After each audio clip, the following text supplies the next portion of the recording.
Huli sa Malabon ang isang lalaking wanted sa pangahalay sa isang minor de edad sa Eastern Samar. Balita hatid ni John Consulta. Pasimpleng pumasok ang undercover operatives ng CIDG-NCR sa bahaging ito ng Katmon, Malabon. Nang makumpirma ang kanilang target, nagpakilala na ang mga pulis. Baka nga may kutsilyo ha? Wala po. Upo ka dyan, upo.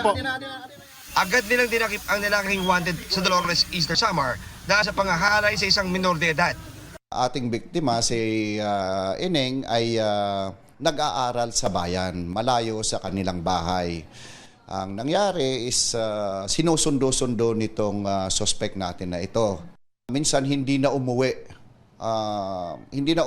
yung si Ineng na ito. Pagpunta nila sa bahay, huli sila na magkatabi sa kama.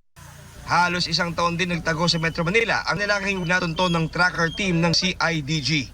We will be returning the warrant doon sa Eastern Samar. At the same time, yung commitment niya doon din natin dadalhin. Wala pang reaksyon ang narestong. Ang abuse sa ating mga kabataan ay dahil sa trust nila sa mga abusers. Kung may mga abuses, maging open sa magulang. At kung malaman ito ng mga magulang, huwag mag-aktubiling i-report agad sa ating mga kapulisan. John Consulta, nagbabalita para sa GMA Integrated News.